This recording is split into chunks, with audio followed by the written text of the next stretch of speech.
돌대홍대 참여연대 우리가 할 수 있는 것들 지금 뭐해 돌대홍대 참여연대 아직도 회원 가입하지 않고 뭐해 돌대홍대 참여연대 우리가 할 수 있는 것들 지금 뭐해 돌대홍대 참여연대 아직도 회원 가입하지 않고 뭐해 바로 너 바로 너 바로 너 바로 너 당신이 우리의 든든한 배후 0%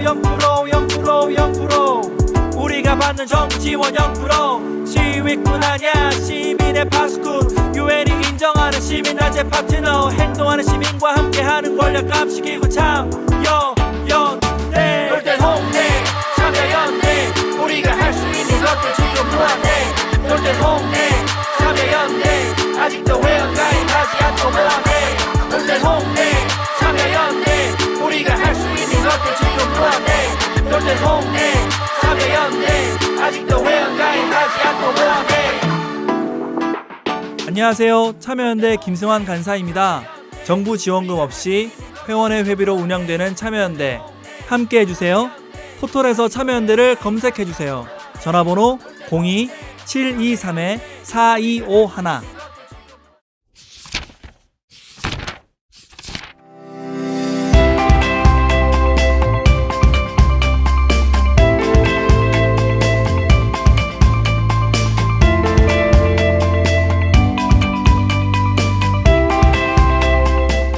머리는 시원하게 뚫어주고 가슴은 따뜻하게 데워주는 책 이야기 팟캐스트 책 사이다.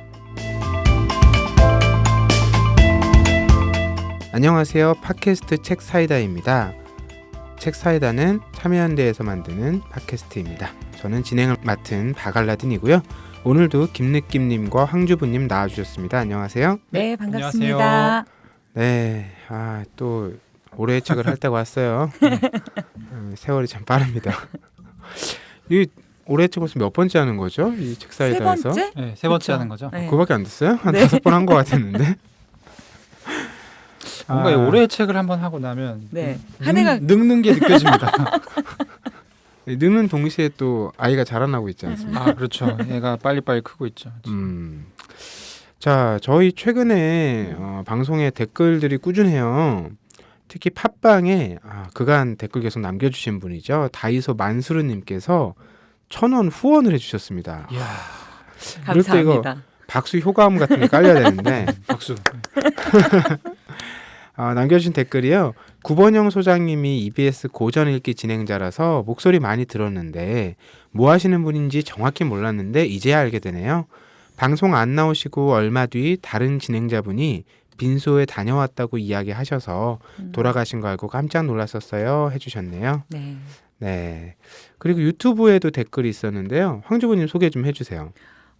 저희 골랐던 어떤 양형 이후의 여러 글들에서 마음이 오래오래 머물렀는데 특히 소년부 시절의 글과 할머니의 유서 무용지물 식충이로 구들막 신세로 살기 싫어 다감한 내 엄마 곁으로 간다에 오열하고 말았습니다. 누구든 엄마라는 상징은 온전히 내가 안기는 품이구나. 그 온전한 편이 되어준다는 의미를 생각했습니다. 이런 댓글 남겨주셨고요. 다시 책으로는 편지 형식을 취하다 보니 독자 개인에게 감정적으로 호소하는 느낌을 받았습니다. 저는 최근 기억나는 편지는 영화 기생충에서 아버지가 지하에서 아들에게 보내는 송강호의 나레이션이 생각납니다. 댓글 테러가 되어가네요. 유유. 칼스에건의 코스모스도 우주를 향한 편지라 생각나서 보탭니다. 지난번 저희 47회 때 네. 흐린 가을 하늘에 편지를 써 네. 요 주제 듣고 네. 여러 감상들이 떠오르신 것 같아요. 네. 정아준님께서 유튜브에 여러 댓글 남겨주셨고요. 앞으로도 많은 댓글 기대하겠습니다. 테러 괜찮습니다. 네, 이런 저 너무 테러는 궁금합니다, 정아주님. 테러도 뭐 다 할 수 있을 때 하는 거예요. 저희가 뭐 천년만년 방송하려는 보장이 없어요. 네, 저희 오늘은 특집이죠. 앞서도 살짝 공개를 했지만 올해의 책 이야기를 나누는 날이기 때문에 산책 판책은 오늘 하루는 쉬고요. 네. 저희 이어서 주제책 코너로 넘어가 보겠습니다.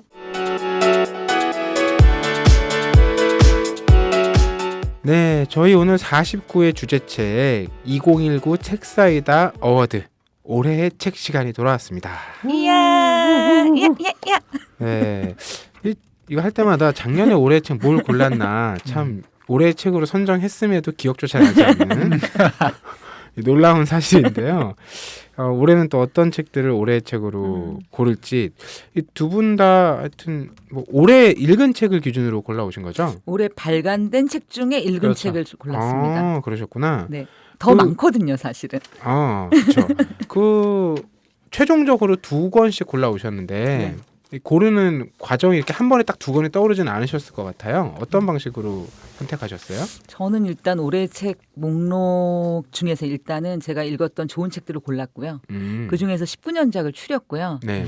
그러면서 일단 저의 올해의 독서가 어디에 되게 많이 집중돼 있었는가를 느꼈는데 사실은 그 책들 중에서 올해의 책이 떠오른 건 아니고 그러면서 제가 간과했던 어떤 부분들을 일깨워준 책과예요. 그리고 뭔가 저의 이렇게 사람마다 로망이 있잖아요. 내가 정말 못하고 굉장히 꿈꾸는 어떤 것에 대한 책을 그래서 2권 골라왔습니다. 김리김님은 어떤 방식으로 뭐 리서치 이런 거? 저는 사실 올해 이게 지금 올해 책이 이번에 3번째 선정을 하는 네. 건데 네. 앞전 2번 할 때는 이런 느낌이 아니었는데 이번에 선정할 때는 이게 참여연대와 책사이다에 참 감사하다 이런 생각을 많이 했어요. 왜냐하면 제가 느끼기로 네. 제가 좀 성장했어요. 오. 그러니까 이게 이 해마다 요거를 이제 정리를 하게 되잖아요. 네. 그래서 아마 그러니까 작년이랑 재작년에는 내가 이렇지 않았던 것 같은데, 그러니까 사실 이제 이 작업이 쉽지가 않잖아요. 이게 네. 되게 부담도 되고 그 올해의 책이라는 타이틀도 그렇고 저희가 또 남들 하기 전에 한 달 빨리 하지 않습니까? 네네. 그래서 남들은 아무도 안 정했었을 때 그러니까 우리가 던지는 걸 하기 때문에 사실은 좀 부담스러운데 올해는 그런 부담감은 전혀 없었고 무엇보다 고르는데 되게 애를 먹었어요. 너무 책이 많아서. 그러니까 네. 그 해에 나온 책 중에 나 이 책 정말 올해의 책이라고 생각해라고 하기가 쉽지 않더라고요. 이 그동안의 경험으로 봤을 때. 근데 올해는 책이 한 5권 정도 있어서 그 중에 이제 2권을 골랐고 5권의 목록을 이렇게 쭉 보니까 이제 제가 나이가 올해 38인데 이제 곧 이제 40을 앞두고 있고 40을 앞둔 남자들의 관심사는 이 나를 포함한 세계가 어디로 흘러가는가 그리고 그 세계에 대해서 뭔가 실마리를 얻을 수 있는 그런 인사이트는 그러니까 누가 인사이트를 주는 말을 하고 있는가 그런 부분들. 그래서 아무래도 이제 20대 독서나 30대 초반의 독서하고는 약간 좀 다른 측면이 있어요. 그래서 약간 지금 실용적인 측면이 저는 오히려 그래서 더 있다고 보는데 분야별로 그렇게 그래서 골고루 그래서 이제 고민을 좀 한 끝에 그 중에 가장 기본이 될 수 있겠다라고 생각하는 2권을 골라왔습니다. 저랑 좀 다른 게 저는 작년까지는 사실 올해의 책이라는 게 사회적으로 의미가 있고 뭔가 이제 뭐 반향을 던진달지 아니면 사람들의 입에 많이 회자된달지 그런 책들을 많이 골랐던 것 같은데 올해는 그야말로 나에게 베스트인 거예요. 내가 올해 읽었던 책 중에서 그렇게 되게 개인적으로 저의 독서 일기들을 보면서 되게 좋더라고요. 아마도 시국이 평화로워서 이제 뭐 나에게 집중하는. 좋습니다. 그러면 우선 황주부님의 후보작들부터 쭉 한번 짧고 빠르게 만나볼까요? 네. 저의 후보작은요. 일단 저희가 소개했던 책 중에서 도저히 빠뜨릴 수 없어서 다시 리마인드 해야 될 후보작들. 그래서 책사이다가 저에게 준 선물과 같은 책이 있는데요. 어떤 양형 이유. 그다음에 제가 산책으로 소개했던 포노 사피엔스 최재붕 교수님의 책이고요. 그다음에 박시백 선생님의 35년 5권, 4권, 5권이 올해 나왔고요. 그다음에 저에게 과학의 새로운 세계를 알려준 대멸종 연대기라는 책이 있고요. 그리고 제가 요즘 수업을 듣는데 21세기 자본주의의 빈곤과 노동이라는 수업을 지금 참여연대에서 듣고 있습니다. 사실 제가 올해 가장 집중했던 주제 중에 하나가 사실은 앞으로 세상이 어떻게 변하고 그리고 그 안에서 우리가 무엇을 고민하고 어떻게 살아갈 것인가에 대한 고민을 많이 하고 있는데요. 그래서 관련돼서 불로소득 자본주의 되게 재밌는 책입니다. 가이 스탠딩이라는 사람이 썼고요. 그다음에 제가 요것도 일자리의 미래, 왜 중산층의 직업이 사라지는가. 이 책도 굉장히 충격적으로 읽었고요. 그다음에 불평등의 세대, 누가 한국 사회를 불평등하게 만들었는가. 이철승 선생님의 책이고요. 그리고 이제 이 8권의 책, 이 일일을 한 건 아니고 제가 그중에 골라온 책은 2권인데요. 네. 미니멈이라는 출판사에서 나온 김병진 작가의 러시아 그림 노트라는 책하고요. 그다음에 이 한 책은 되게 의미가 있는데 바로 그 댓글을 달아주신 정아주 선생님께서 유튜브의 댓글에서 은유 작가의 그 알지 못하는 아이의 죽음이라는 책을 읽었는데 그 책을 이 세 분들이 만약에 보신다면 어떤 말씀을 하실지 되게 궁금하다는 댓글을 남겨주셨어요. 네. 제가 그 댓글을 보고 이 책을 읽게 됐고 저의 올해의 책의 한 권이 되었습니다. 그러면 네. 정리하자면 황주부님께서는 올해 여러 과학책도 만나고 자본주의 책도 만나고 불평등 책도 읽으셨는데 네. 결국 올해 책으로 선정한 책은 네. 미니멈 출판사에서 나온 김병진 작가의 러시아 그림 노트 네. 그리고 돌베개 출판사에서 나온 은유 작가의 알지 못하는 아이의 죽음 네. 이렇게 2권을 골라오셨네요. 러시아 그림 노트가 일단 궁금해지네요. 어떤 책이에요? 너무나 환상적인 그림책이에요. 음. 제가 사실 이렇게 사람마다 재능이 여러 군데 있잖아요. 제가 정말 재능이 없는 젬병이 바로 그림이에요. 심지어 제가 그림 드로잉 수업을 듣다가 중간에 포기를 하고 전시회를 못한 것은 기본이고 제가 중도에 거의 포기를 잘 안 하는데 중도에 포기를 했던 게 그림인데 약간 뭐라 그럴까 적성에 안 맞는다 그래야 될까요? 그러니까 그림이라는 게 전체를 빠르게 파악하고 그것을 그리거나 아니면 부분을 되게 세밀하게 뭔가 캐치를 하거나 이래야 되는데 저는 그 2가지가 다 안 되고 우왕좌왕하다가 에라 모르겠다 이러고 이제 자꾸 던지게 되더라고요. 그런데 굉장히 이 책은 그러니까 이 작가가 20대 후반에 30일 동안 친구와 함께 그 러시아를 시베리아 횡단 열차 아시죠? 무지무지 긴 시간을 타야 하는 그 열차를 타고 30일을 여행하고 난 다음에 그 여행을 떠올리며 3년 동안 그림을 그린 그림책이에요. 그럼 뭐 러시아 여러 풍광이라든지 뭐 사람이라든지 뭐 먹을거리라든지 네. 뭐 이런 것들이 그려져 있는 건가요? 그런 것들이 그려져 있는데 되게 재밌는 건요. 우리가 보통 그림책을 생각하면 중간중간에 에세이라든가 말풍선을 생각하잖아요. 네. 에세이가 없으면 말풍선 이런 게 거의 없어요. 그냥 그림의 장면만으로 이 2 친구의 여행을 따라가게 되는데 일단 그림이 뭐라 그럴까 너무 좋아요. 이렇게 너무 제 취향 저격인데 아니 저는 지금 네. 약간 네. 그걸 그냥 기억을 해서 풍광을 기억해서 그린 거라고요? 기억은 아니고 사진도 찍어오고 기록을 다 남겼어요. 남겨서 어쩐지. 근데 약간 어떤 느낌이냐면요. 저는 여행 가서 사진 안 찍는 게 사진 찍어오면 다 별론 거예요. 뭐 너무 멋있는 광경을 찍어도 막 다 뭉개져서 그 물론 디테일이 뭐 눈에 보이는 것만큼 찍을 수가 없죠. 그쵸. 네. 근데 이 그림책을 보면서 제가 느낀 건 내가 본 게 이것과 제일 유사하지 않을까? 이런 느낌이 드는 거예요. 그림이라는 게 어떻게 보면 사진보다 훨씬 더 현실을 이렇게도 옮길 수 있겠구나. 그런 생각이 되게 들었고요. 그리고 저는 사실 또 이 책을 읽으면서 참 좋았던 게 뭐냐면 그러니까 그 서문에 이런 얘기를 해요. 뭐냐면 그 모험을 떠나는 거죠. 이 러시아 여행을 생각할 때 우리가 요새 여행하면 먼 데 가면 다 비행기 타고 가잖아요. 근데 그 비행기랑 그러니까 정말 먼 거리, 10,000km가 넘는 거리를 열차를 타고 간다고 생각해봐. 죽이지 않아? 막 이런. 그리고 추운 겨울에는 추운 나라를 가고 따뜻한 데는 뜨거운 데를 가고 오히려 뭔가 이렇게 모험이 끼어있는 여행이 내 삶에 언제였지? 이런 생각이 막 드는 거예요. 30대 때는 왜 배낭 하나 메고 저도 막 히치하이킹 하면서 국내를 되게 많이 다니고 그랬는데 어느 때부턴가 이렇게 위험을 제거하는 게 저의 여행의 기술이 되어버린 것 같아요.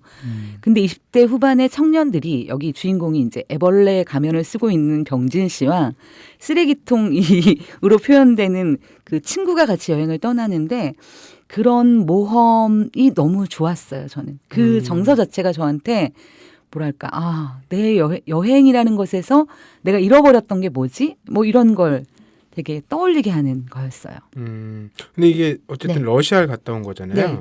뭐 러시아 이야기 중에 기억에 남는 건 없으셨어요? 저는 기억에 남는 게 뭐였냐면 상상 초월이더라고요. 그러니까 이렇게 한 역과 역 사이가 있잖아요. 네네. 내가 어느 도시에서 어느 도시를 갈 때 우리는 제일 긴 게 예를 들어서 서울에서 부산이잖아요. 그렇죠. 제일 긴 게 그리고 뭐 KTX로 가면 2시간 반. 근데 여기는 짧아. 그러니까 그러니까 성 페테르스부르크에서 모스크바까지가 8시간이고 좀 긴 게 뭐냐면 다 55시간을 기차를 타고 가는 거예요. 이런 시간 감각 자체가 우리한테 이게 너무 불가능한. 우리는 2박 3일이면 여행을 가잖아요. 어디 한 군데를. 근데 그 이동하는 어떤가. 우리랑 공간감도 다르고 뭔가 굉장히 전 러시아 하면 오히려 그게 떠올랐던 것 같아요. 그 시간감? 그런 부분이 흥미로웠다. 네, 예, 굉장히 기억에 남았어요. 러시아 언제 가실 거예요? 일단 제가 추위에 굉장히 취약해가지고 러시아를 갈 수 있을지는 모르겠는데. 여름에 가시면 되죠. 속초에서 네. 배? 배가 떠납니다. 블라디보스토크까지? 블라디보스토크로 가는 배. 네. 저는 근데 여기서 딱 가보고 싶은 데가 2군데 있어요. 어디요? 여기에 보면은 스톨비 국립공원이라고 하는 곳이 시베리아의 그 타이가 지대 있잖아요. 네. 거기를 이렇게 완전 품은 그런 그 국립공원하고 그다음에 여기 묘사가 되어 있는데 그림으로 꽁꽁 언 상태의 아무르강이 있어요. 네. 그래서 제가 이거 책을 보고 너무 스스로에게 물었던 게 뭐냐면 러시아의 그 많은 건물과 너무 예쁘고 뭐가 많은데 나는 왜 이런 게 보고 싶을까? 근데 러시아 횡단열차를 타는 많은 사람들이 그런 걸 보고 그런가요? 싶어서 일단 바이칼 호수를 보러 네. 가는 주요 기착지기도 하니까 뭐 러시아 여행 더 하드하게 가는 분들은 캄차카 반도 이런 데 가는 분들 계신 것 같은데 러시아 네. 저는 근데 지금 말씀하신 곳들은 이제 뭐 주로 자연 풍광 관련 영화잖아요. 저도 네. 그런 걸 좋아해서 이제 들어봤던 곳들인데 네. 책 한번 펼쳐봐야 되겠다는 생각이 듭니다. 또 한 권 골라오신 책은 은유 작가의 알지 못하는 아이의 죽음. 네. 이 특성화고 네. 졸업한 이후에 이제 졸업하기 전이죠. 이제 실습 현장에 나가서 일을 하다가 여러 가지 어려움들을 겪은 그런 것으로 또 고통받은 이 아이들의 네. 이야기를 담은 책인데요. 뭐 올해 책으로 아마 여러 언론에서도 선정을 하지 않을까 이런 네. 예상이 되는 책이기도 합니다. 네. 어떻게 읽으셨어요? 제가 이 책을 읽고 들었던 첫 번째 느낌은 그러니까 사실 제가 올해 읽었던 책들의 굉장히 많은 부분이 미래에 대한 책이었어요. 그러네요. 네, 그러니까 미래의 사회가 어떻게 변할 것인가, 그리고 그 안에서 뭐 우리의 노동이라든가 이런 것이 어떻게 가치가 뭐 변할 것인가, 일자리가 어떻게 될 것인가, 우리의 민주주의는 어떻게 될 것인가. 주로 이제 미래 사회에 대한 책들을 굉장히 많이 읽으면서 거기에 굉장히 이렇게 고민이 집중되어 있었어요. 네네. 근데 제가 이 책을 읽고 받았던 첫 번째 충격은 제가 그 미래에만 눈이 빼앗겨서 현재의 어떤 일들에 대한 관심 혹은 그 목소리에 되게 둔감해졌었구나 라는 느낌이 확 왔어요. 네네. 그래서 제가 이거를 주저없이 올해의 책으로 꼽게 되었다는 생각이 들고요.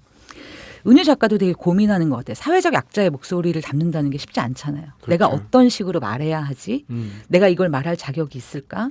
나 또한 뭐 다른 사람들과 같은 어떤 그런 입장으로 하는 게 아닐까? 근데 이제 이때 은유 작가가 서문에서 자신을 겸손한 목격자라고 맞아요. 칭하는 부분이 네. 있어요. 그 부분이 굉장히 저는 되게 크고 세게 다가왔고 우리가 뭐랄까 참 그러니까 누군가의 고통을 본다는 게 참 힘들잖아요. 그리고 사람들은 이제는 예전엔 고통에 대해서 뭐랄까 굉장히 큰 고통을 당한 사람들을 봤을 때 사람들이 그냥 숨죽이는 것이 약간 그런 정서들이 있었던 것 같아요. 근데 지금은 고통을 당한 사람들에 대해서 뭐랄까 댓글이나 이런 데를 찾아보면 징징대지 마. 너만 아픈 거 아니야. 막 이런 식의 정서가 너무 많은 맞아요. 거예요. 그것 네. 때문에 제가 굉장히 막 되게 불편하고 고통스러웠거든요. 그리고 이제 어찌 할 바를 모르겠는 거예요. 그럴 때 내가 어떤 태도를 취해야 하지? 내가 뭐 거기다 댓글을 달아야 하나? 너무 속상한데 근데 이 겸손한 목격자라는 이야기가 되게 저한테 크게 다가왔고 그 이제 구절 중에 저는 이런 구절이 되게 마음에 다가왔어요. 인터뷰 중에 그 인터뷰하신 어머님과 이야기하면서 이제 이 작가가 고백하는 이야기예요. 네. 기쁨을 말하듯이 슬픔도 심상하게 말하게 해달라는 눈물도 일종의 말이라는 그의 요청은 이 슬픔의 시대에 공동체가 익혀야 할 삶의 기술이 아닐까. 기쁨을 나누는 일은 배우지 않아도 사는데 무리가 없지만 슬픔을 나누는 일은 반드시 배워야만 하는 사람의 일이라는 것을 강석경 씨를 만나면서 알았다. 이 대목이 저는 굉장히 그래서 그렇구나. 내가 그러니까 이렇게 슬픔을 가진 사람을 만났을 때 되게 어쩔 줄을 모르잖아요. 우리가 네네. 어떻게 해야 될지를 되게 모르겠는 거예요. 저도. 특히 이제 제 나이 때가 되면 정말 상이 많이 나거든요. 근데 이제 친구 부모님도 되게 많이 돌아가시고, 근데 저는 아직 두 분 부모님이 살아 계신데 정말 가서 어떻게 말을 해야 될지도 모르겠고, 정말 되게 힘들었어요. 그런 순간들이. 상상할 수도 없는 고통을 내가 어떻게 나눠야 될지도. 근데 슬픔에 대한 어떤 기본적인 태도? 내가 잘 모르지만 그걸 모른다고 나는 모를래가 아니라 어떤 태도를 가져야 할까? 그런 생각을 되게 많이 하게 했고요. 또 한 가지만 얘기하고 싶은 건 뭐냐면 여기 이제 그러니까 여기서 이제 김동준 씨죠. 네네. 일부에서 이제 예, 그 주인공이 이야기 되는 되어지는 인물이죠. 김동준 씨가에 대해서 이제 이런 거예요. 이 친구가 그러니까 폭력을 당했는데 네. 두 사람이 같이 폭행을 당해요. 근데 이 친구는 겉으로 난 상처는 없어요. 근데 다른 친구는 입술도 터졌어요. 근데 입술 터진 친구는 멀쩡히 잘 살아서 회사를 다니는데 그 폭력이라는 것에 대해서 상대적으로 넌 마음이 약해서 그런 거야 라고 비난하는 맞아요.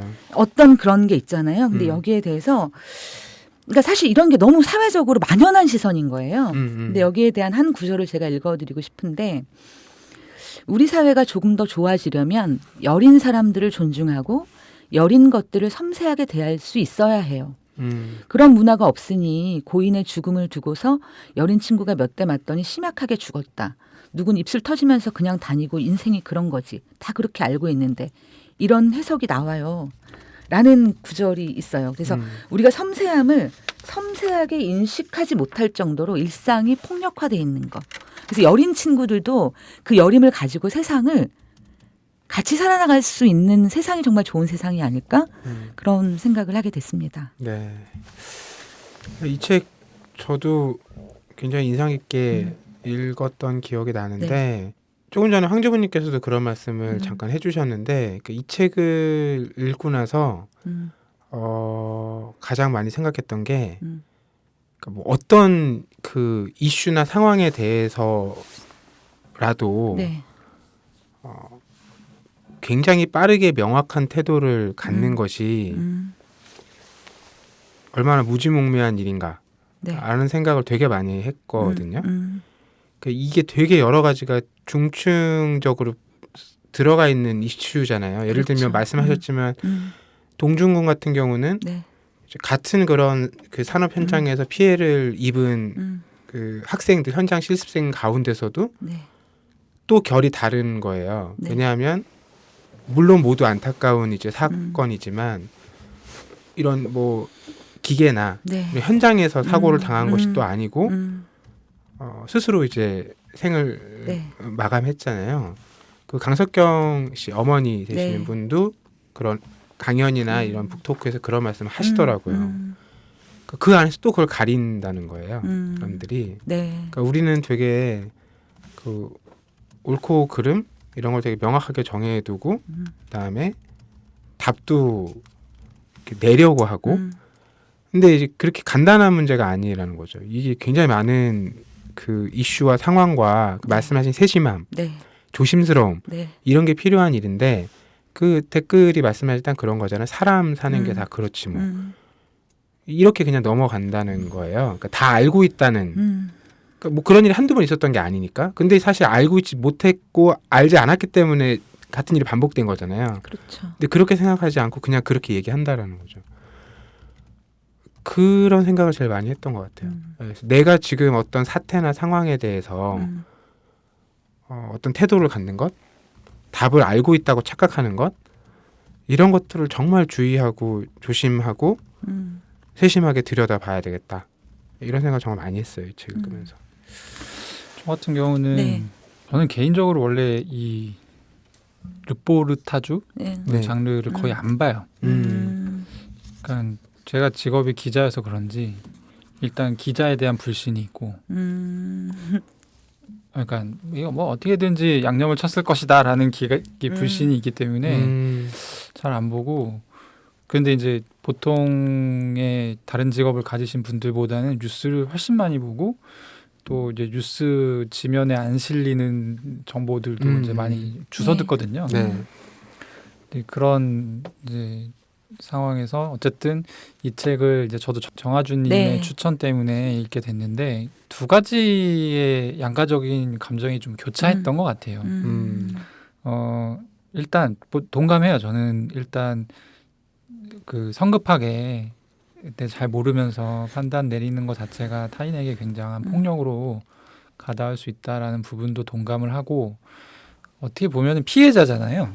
그래서 그 피해자들의 딱함, 그 피해자들의 주변인들에 대한 안타까움 이런 부분들이 굉장히 좀 투명하게 다가와서 약간 책을 읽다가 몇 번 이렇게 울컥울컥하는 느낌이 좀 들었고 다른 한편으로는 그러니까 좀 더 많이 우리가 사회를 알아야 되지 않나 하는 생각이 들었어요. 사실 저는. 그러니까 사회라는 곳이 그러니까 이 책에도 보면 이 책의 장점 중에 하나는 뭐냐면 그러니까 이런 류의 책 중에 제가 좀 좋아하지 않는 책들은 너무 심파 쪽으로 가는 거죠.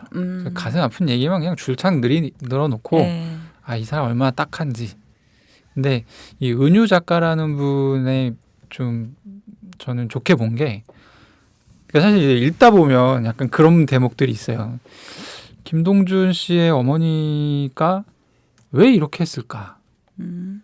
라는 생각이 드는 왜냐하면 저도 이제 부모의 입장에서 이걸 보니까 네. 내가 이 사람의 부모라면 난 이렇게 하지 않았을 텐데. 그러니까 이게 이제 앞전에 얘기했던 이 사람에게 최대한 공감을 하고 이 사람의 얘기를 충분히 듣고 이런 부분이 물론 있는데 다른 한편에서는 또 그런 부분들도 사실 느낌이 오는 게 사실이었거든요. 그러니까 그거를 제가 느꼈다는 건 뭐냐면 여과 없이 써놨다는 거예요. 그러니까 사실 이제 이런 태도가 되게 중요하다고 생각해요. 그러니까 사실 우리가 감기에 걸렸을 때 이 기초 체력이 튼튼하다면 또 그걸 이겨내기도 하잖아요. 그리고 여기서도 이제 가해자들이 그게 이제 가해자들의 워딩으로 나오기 때문에 부적절하지만 어쨌든 그쪽에서 얘기하는 것도 당신의 아들이 지나치게 민감했다. 네네. 예, 그런 부분들. 그래서 이거를 우리가 공감과 어떤 일종의 서로 돌봄과 케어로 커버할 수 있는 영역이 저는 어느 정도 한계가 있다고 생각을 하고 네. 이제 안타깝게도 이 집 같은 경우는 그 이전에 이럴 수 있는 가능성에 대해서 말하자면 아무도 몰랐던 거죠. 그랬기 때문에 어쨌든 결과적으로 비극이 생긴 건데 그러니까 개인적으로는 저는 약간 수신제가의 차원에서는 그냥 그런 생각이 들었어요. 아, 나와 같이 사는 가족들의 멘탈리티, 그러니까 정신 상태에 대해서 항상 체크하는 가족의 일원이 돼야겠다라는 생각. 왜냐면 뭐 어떻게 무슨 일이 벌어질지 모르겠더라고요. 그런 생각이 일단 들었고 그분도 이제 이런 거를 인지할 수 있는 그런 환경은 아니었던 것 같아요. 김동준 씨도 그렇고 김동준 씨의 어머님도 그렇고 그러니까 사실 잘못한 사람 없는 셈이에요. 하지만 죽었잖아요, 사람이. 그렇다고 하면 이게 그 가정에서 해결할 수 없는 문제라면 사회적으로 뭔가 네. 좀 상담 프로그램이랄지 이런 네. 걸 좀 더 완충을 잘해서 그런 쪽으로 나아가야 되지 않나? 저는 말씀 얘기를 들으면서 책 안에 그런 구절이 있어요. 그러니까 아주 낮은 곳에 있기 때문에 아무도 그를 불쌍히 여기지 않고 어느 누구도 괴롭힐 힘을 갖지 못한 사람, 출구를 찾지 못한 그 아이의 고통은 자기 안에 그대로 남아서 그를 독살시켰다.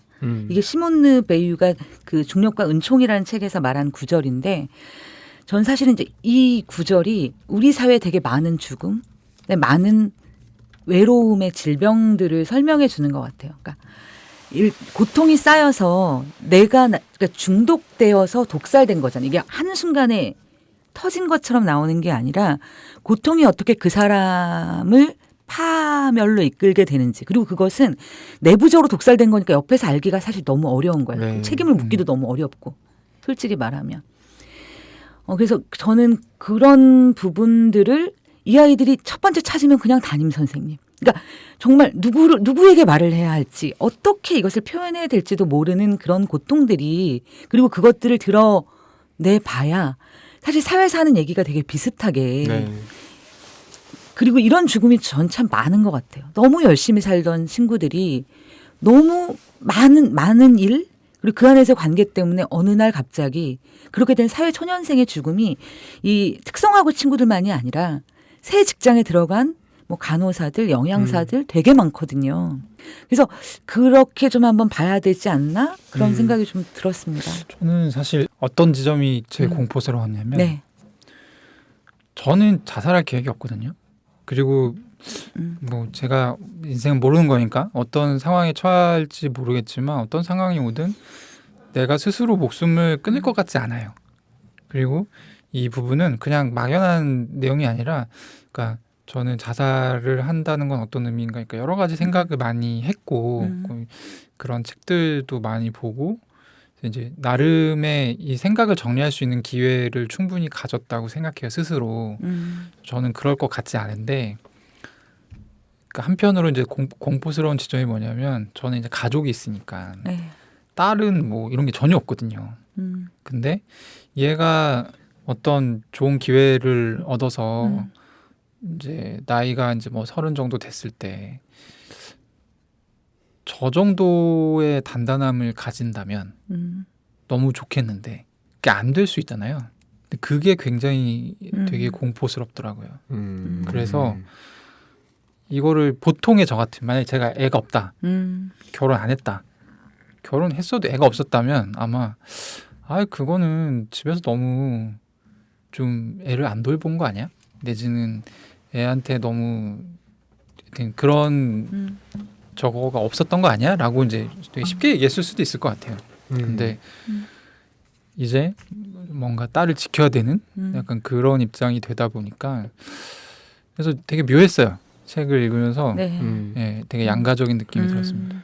네, 이 황주부님께서 2019년 올해의 책으로 골라오신 두 권의 책 김병진 작가의 러시아 그림 노트와 은유 작가의 알지 못하는 아이의 죽음 이야기 나눠봤고요.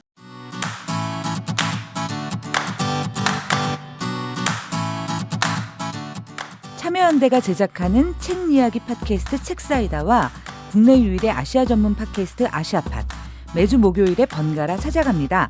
정부 지원금 없이 회원의 회비로 운영되는 참여연대입니다. 청취자 여러분, 참여연대 회원이 되어주세요. 포털 사이트에서 참여연대를 검색하시거나 참여연대로 전화 주시면 됩니다. 전화번호 02-723-4251입니다. 이어서 김느끼님께서 골라오신 올해의 책 만나봐야 될 텐데 네, 우선 선정되지 않은 후보작부터 네네. 짧게 살펴볼까요? 먼저 저는 총 5권 중에 좀 고민을 했었는데요. 우선 김영민 교수가 쓴 아침에는 죽음을 생각하는 것이 좋다. 네네. 어크로스 출판사에서 나온 이 책은 뭐 김영민 교수가 워낙 유명한 칼럼니스트가 되어버려서 1년 사이에 이제 책도 덩달아 유명해졌고 상도 요즘에 많이 받는 것 같더라고요.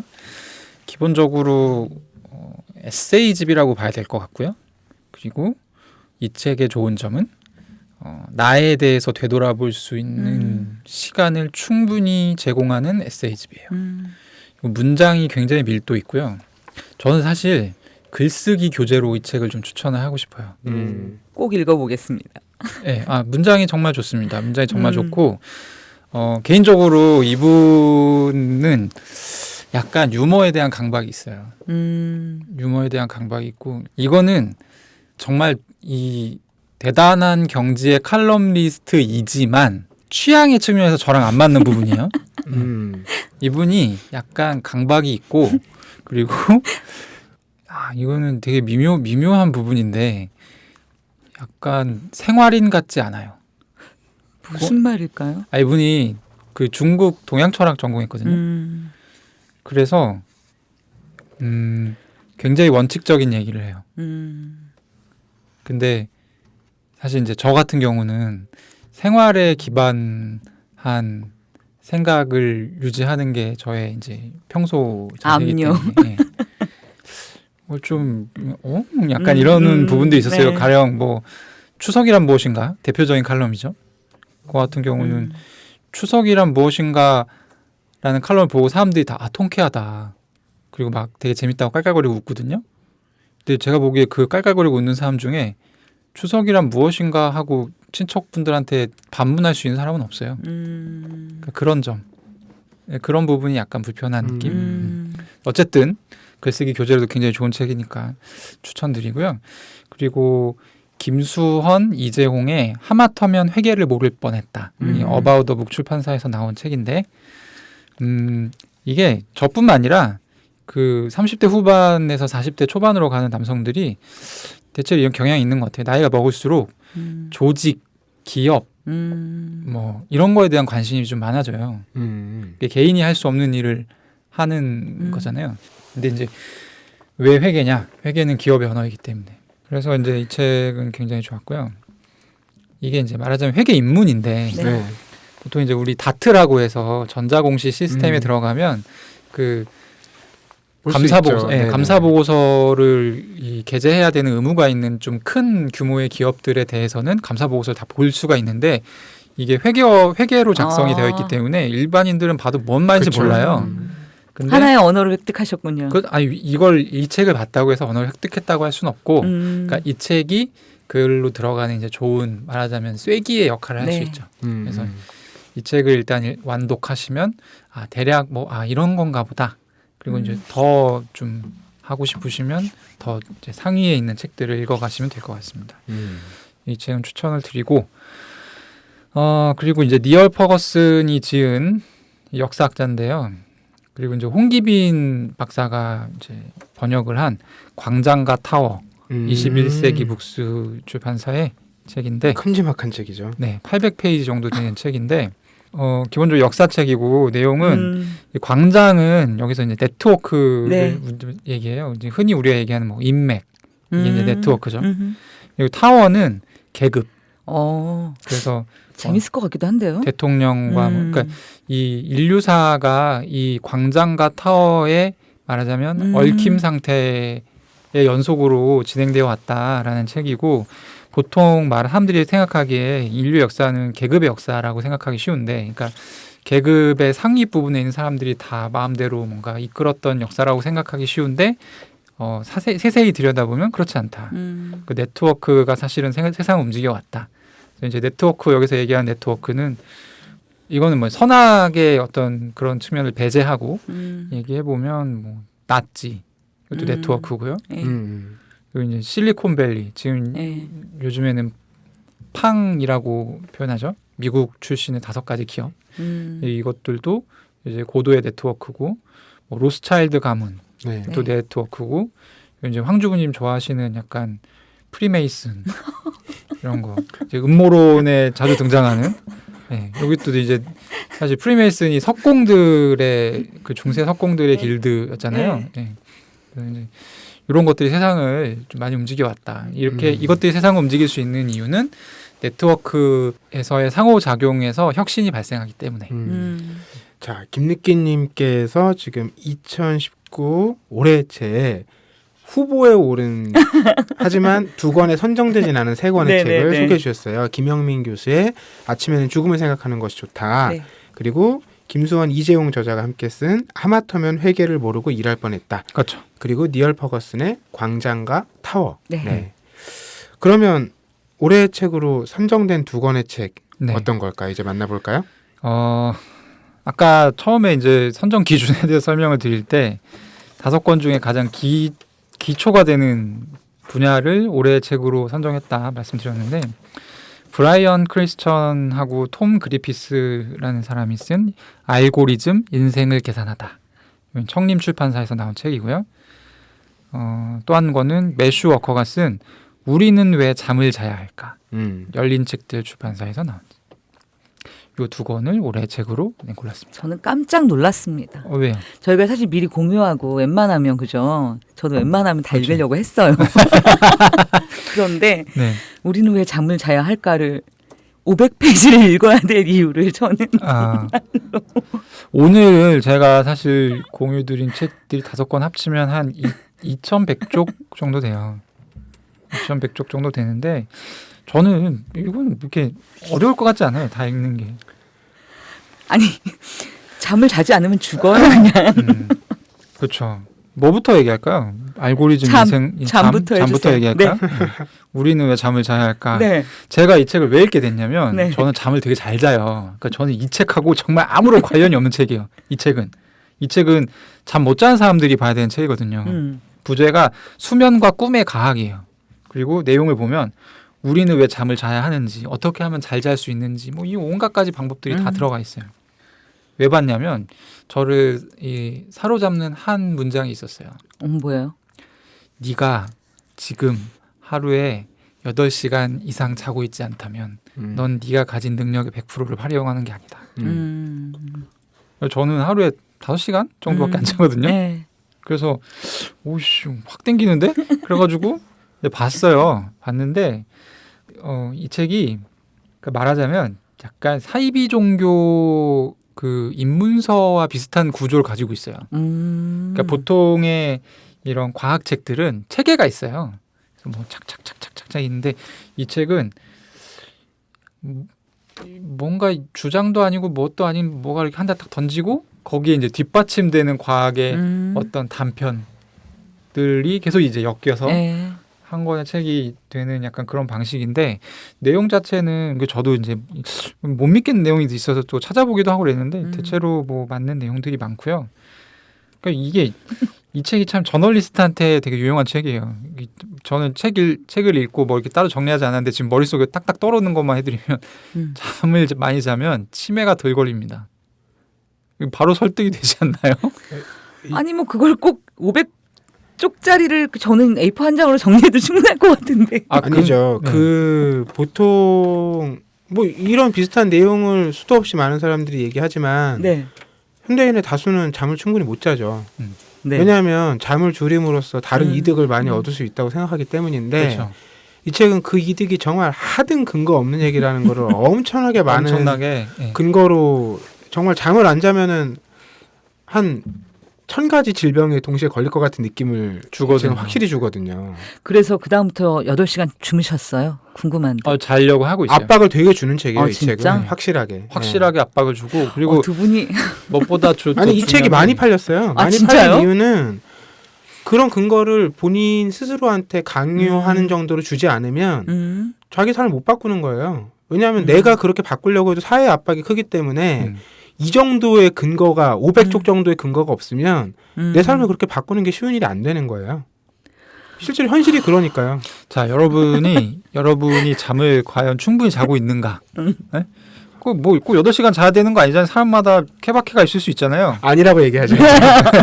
아니라고 얘기해요. 그렇게 아니야. 그리고 네가 잠을 충분히 자고 있는가를 진단할 수 있는 방법을 제시해요. 근데 저는 여기서 이제 무릎을 꿇었는데 내용이 이거 한번 자문해 보십시오. 자고 나서 일어났는데 오전 10시 내지는 11시경에 다시 잘 수 없다. 당연한 거 아니에요? 저는 잘 수 있거든요. 회사에 저는 일찍 출근해서 회사에서 또 자요. 아침에. 난 서너 시쯤에는 잠이 오는데 아침 10시에 일어난 지 얼마나 됐다고. 아니 언제든지 잘 수 있죠. 그리고 시간만 있으면. 또 그런 거 있어요. 지금 이 스튜디오 안에는 모든 분이 황제분이 빼고는 다 공감하고 있어요. 리얼리? 여기도 아닌데요? 아니 그러면 정말 좋은 생활을 하고 계시는 거예요. 잠을 많이 자고 계신 거예요. 그리고 또 뭐였지? 아침에 일어나서 내가 정상인처럼 움직이려면 커피를 마셔야 된다. 아니요. 그럼 전 황주부님 밥부터 먹습니다. 정말 완벽한 생활을 하고 계신 거예요. 많이 자고 계신 거예요.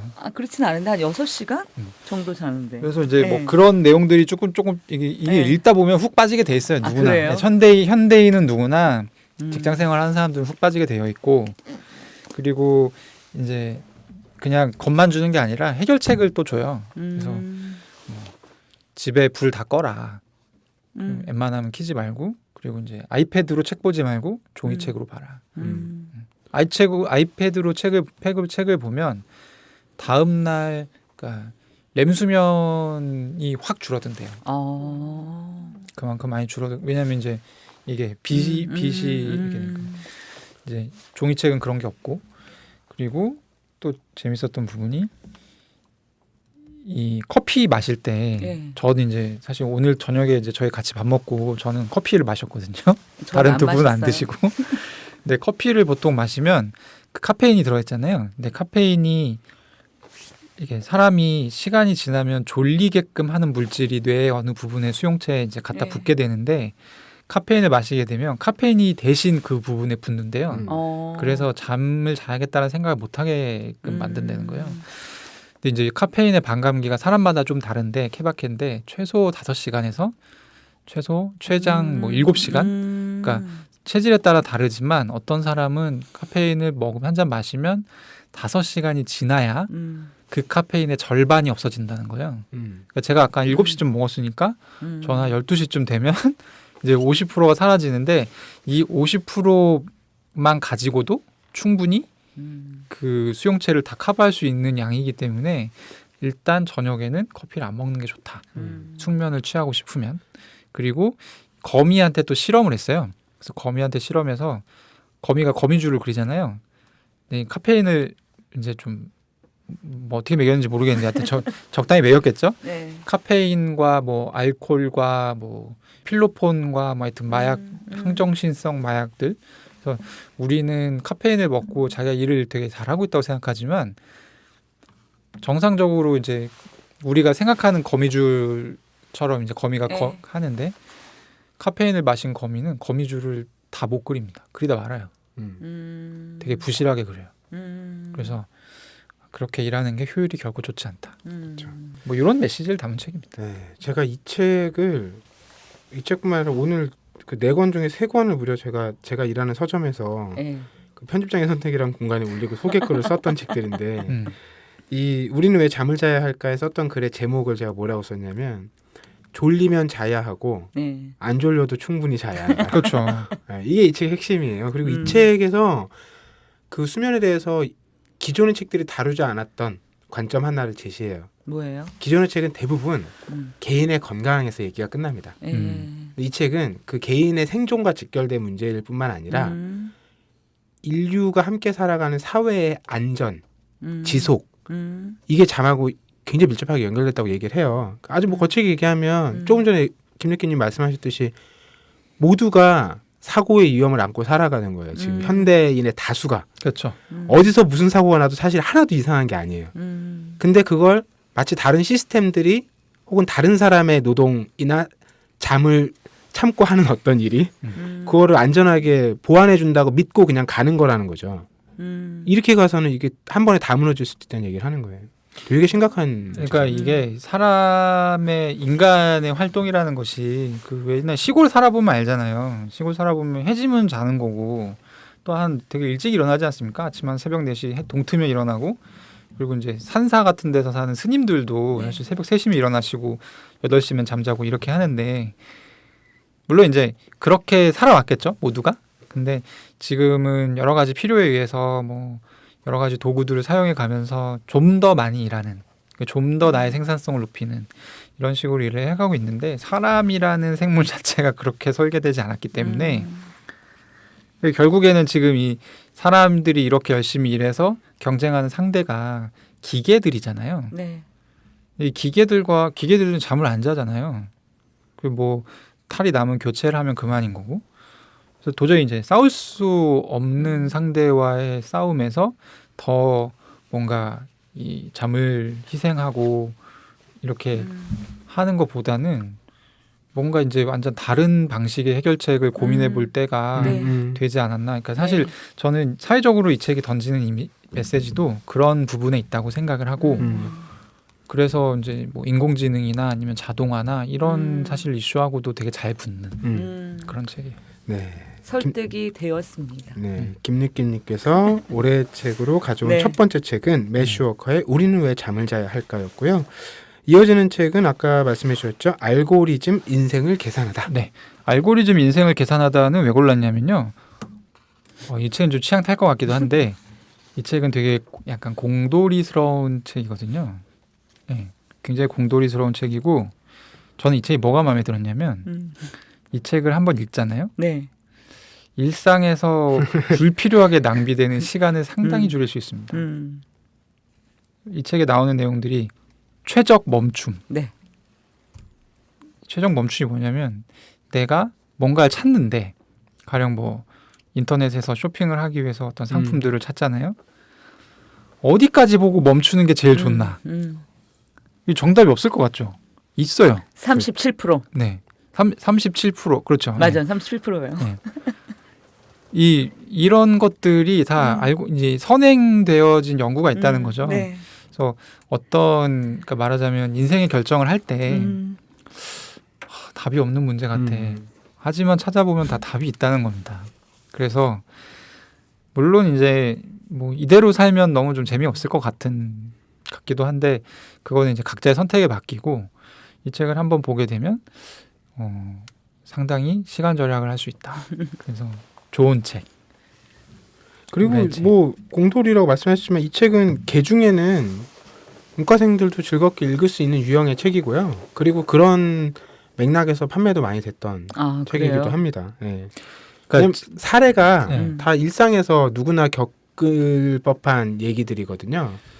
제가 여러분 저널리스트라는 걸 잊지 말아주십시오. 저널리스트들은 인용이 잘 쉬운 책을 엄청 좋아하거든요. 그러니까 이 책도 툭 잘라가지고 네. 어디다가 인스타그램이든 페이스북이든 어디다 인용하기 되게 좋은 책이에요. 제가 이 책에 소개글 썼을 때 제목이 네. 컴퓨터의 지혜가 필요한 이유네요. 그러니까 우리가 어떤 걸 합리적으로 판단해서 결과를 낸다고 할 때 네. 인간의 방식으로 많은 것들을 해결하려고 하는데 컴퓨터도 지금 짧은 시간 일해온 게 아니잖아요. 그렇죠. 그래서 구축된 많은 방식이 있다는 거예요. 그래서 이걸 이제는 분리하거나 누가 주인이고 누가 어디로 활용하고 이 문제가 아니라 최적화를 찾는 것, 양쪽이 가진 기술을 동원해서 이것이 이제 우리의 과제다. 이런 식으로 소개했던 기억이 나네요. 이 인문 분야로 그리고 설정이 돼 있어요. 저는 재밌었던 게 그 최적 멈춤의 상황들 있잖아요. 네. 인간이 진짜 비슷하구나. 그런 생각을 했어요. 그러니까 그런 문제들을 또 막 탐구하잖아요. 그 사례들이 뭐 비서를 구한달지, 뭐 아파트를 구한다, 그다음에 구혼을 한다. 어느 시점에쯤 멈춰야 내가 최적의 파트너를 찾는 것이냐. 근데 그 고민들이 사람 진짜 비슷하네. 이런 고민들을 난 나 혼자 한다고 생각했는데 다들 하는구나. 저는 좀 그런 부분이 재밌었던 것 같아요. 오늘 황주부님과 김느끼님께서 올해 책 2권씩 골라와 주셨는데요. 황주부님께서는 김병진 작가의 러시아 그림노트, 은유 작가의 알지 못한 아이의 죽음, 그리고 김느끼님께서는 매슈 워커의 우리는 왜 잠을 자야 할까? 또 브라이언 크리스천, 톰 그리피스가 함께 쓴 알고리즘 인생을 계산하다. 이렇게 2권의 책 골라오셨습니다.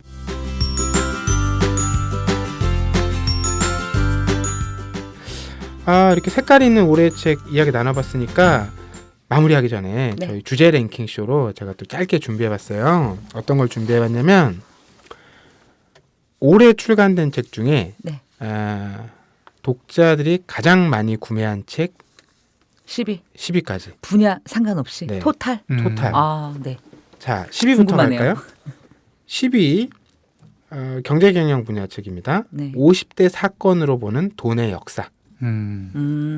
이게 한 작년부터 그런 경제 관련된 역사책이 굉장히 많이 인기를 끌기 네네. 시작했어요. 그런 흐름의 한 권에 있는 책이고요. 9위는 정말 구간이 명관이네요. 베르나르 베르베르의 죽음. 신작 장편 소설이죠. 그리고 애니북스에서 나온 김은성 작가의 내 어머니 이야기. 이 전 4권 만화 세트인데 이 책이 그 김영하 작가가 네. 아마 알쓸신잡 마지막 시즌 3 네. 마지막 회에서 인생책처럼 추천해가지고 새로 개정판이 나오고 이러면서 굉장히 화제가 됐던 책이에요. 그리고 7위는 매년 나오는 책인데요. 문학동네에서 나오는 2019 제10회 젊은 작가상 수상 작품집. 그리고 6위는 웹툰인데요. 손본북스에서 나온 조연아 작가의 연의 편지, 연의 편지입니다. 연의. 네, 이 그림체랑 이런 게 굉장히 아름다운 책이에요. 그러니까 그 웹툰 중에 코믹스 계열이 인기가 많은데 네. 결이 좀 다른 책이에요. 그리고 5위가 현재 여러 서점의 올해 책 투표에서 1위를 달리고 있는 책이에요. 유튜브 스타시죠. 박막래. 이대로 님의 죽을 책. 순 없다. 박막래 이대로 죽을 순 없다. 이 책이 5위고요. 4위가 유시민 작가의 유럽 도시기행 1권, 네. 3위는 테드 창의 소설집 숨, 그리고 2위가 비즈니스 북스에서 나온 제임스 클리어의 아주 작은 습관의 힘인데 이게 2019년 올해 1, 2월에요. 습관 관련된 책이 종합 1위에 두세 번 올랐어요. 이게 원래 연말 연시에 습관책이 조금 나가긴 나가는데 네네네. 그 정도까지는 화제가 된 적이 최근에 드물었거든요. 네. 그냥 뭔가 특별한 내용이 있나 봐요, 안에? 아닌가? 그렇겠어요. 습관의 힘이라는 아니 게요. 근데 왜 갑자기 뜬금없이? 아니 사람들이 몇 년에 한 번씩 또 이런 걸 돌아보는 계기가 아까도 말씀하신 사람 다 비슷하다고. 아, 네. 그런 패턴이 한국 사회 전체를 총체적으로 이제 때리는 거죠. 아하. 그리고 1위는 네. 김영하 작가의 여행의 이유. 음. 올해 1년 내내 꾸준히 팔렸던 오. 책입니다. 네. 지금도 최상위권에 자리 잡고 있어요. 부럽다. 그리고 재미난 또 네. 통계 하나를 더 가져왔는데 네. 남성 독자와 여성 독자가 음. 선호했던 책 30위 중에 네. 양쪽에 30위 안에 없는 책. 그거 그러니까 본 이거 거 같다, 완전 딱 진짜. 갈린 거죠. 네. 남성 독자들이 아. 많이 찾은 책과 여성 독자들이 네. 많이 찾은 책. 남성 독자들이 많이 찾은 책으로는요. 우리 방송에서도 김니김님이 소개하셨죠. 조던 피터슨의 12가지 인생의 법칙. 네네. 이게 남성 독자 기준으로 그러니까 이게 뭐 지금 말씀드리는 거는 올해 출간된 거 상관없이 올해 제일 많이 네네네네. 독자가 찾은 네. 책인데 2위예요. 근데 여성 독자에서는 이게 27위에 가야 있어요. 거의 끄트머리에 가서 있는 거죠. 그리고 반일 종족주의. 예, 화제가 됐던 책이죠. 이게 남성 독자에서는 4위입니다. 무려. 여성 진짜요? 독자에서는 30위 안에 없어요. 그 남자들 왜 사본 걸까요? 아니 저도 사실 네. 독서 모임을 사적으로 하는 모임이 몇 개 있는데 음. 그거를 굳이 사보시더라고요. 그러니까 음. 그냥 뭐라 그래야 돼. 그러니까 친일파 지식인이라서 저래라고 그냥 하는 것보다는 네. 읽어보고 제대로 까고 싶다 뭐 이런 분들도 계셨고 네. 근데 여튼 굳이 그 보시다가 저는 안 봤거든요. 그래서 예. 왜 저걸 아름답고 좋은 것만 봐도 좋은 이게 시간이 없는 세상인데 저 책을 이렇게 사서 보고 계시지 그랬는데 그리고 이제 조정래 작가의 천년의 질문. 이것도 음. 남성 독자들의 지지를 많이 받았던 책이에요. 반대로 여성 독자들 순위에서는 상위권에 있는데 남성 독자들 순위 30위에 없는 책들 몇 종이 있는데요. 앞서 말씀드린 조연아 작가의 연애 편지 있고요. 하정우 배우의 네. 걷는 사람 하정우란 책이 있어요. 이 책도 꽤 많이 팔렸거든요. 오. 이 책 아마 한 10만 부 와. 가까이 팔렸을 거예요. 예, 근데 이건 이제 확실히 여성 독자들이 많이 반응을 했고요. 그리고 수민의 반찬. 김수미 씨의 네네네네. 이제 레시피 의외다. 예, 방송 담은 책인데 이게 무려 17위예요. 어. 근데 이 순위랑 상관없이 되게 재밌는 게 지금 올해 책 투표하고 있잖아요. 네. 서점마다. 네네. 근데 제가 일하는 서점에서는 그 여성 독자 1위 지금 지지를 받는 책은 박막래 이대로 죽을 순 없다고. 네. 남성 독자 1위는 그 백종원 씨의 레시피북이 지금 1위를 하고 있어요. 남성에서 1위예요? 네. 그것도 되게 신기하다. 근데 그 책은 주로 남성들이 사서 볼 것 같긴 해요. 그래요? 근데 제가 요리를 많이 즐겨 하는 입장에서 그게 남자들이 이해하기 쉽게 설명이 돼 있어요. 기초가 없는 기초가 분들도 없는 사람들이 아. 기초가 없는 사람들이 굉장히 높은 수준의 요리에 쉽게 이렇게 말하자면 접근할 수 있는 방식으로 서술이 돼 있어요. 잘 썼어요, 제가. 네. 그 제가 아까 추천했던 광장과 타워도 네네. 사실 압도적으로 남성들이 선호하는 책이에요.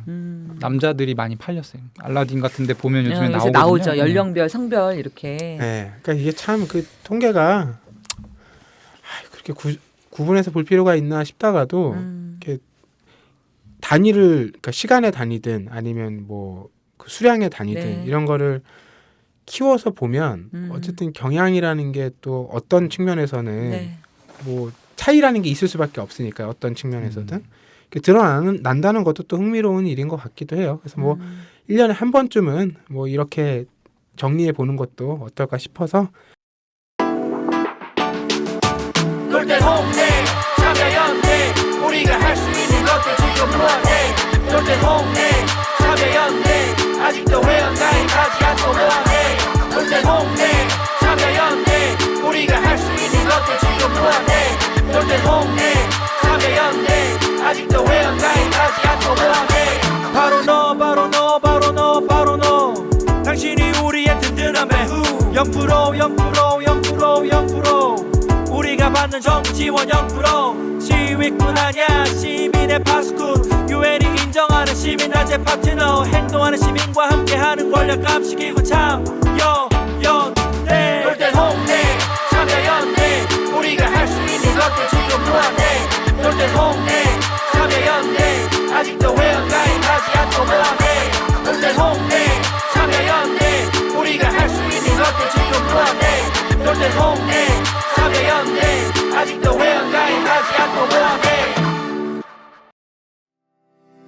오늘 49회 2019 책사이다 워드 올해의 책 이야기는 이쯤에서 마무리하겠습니다.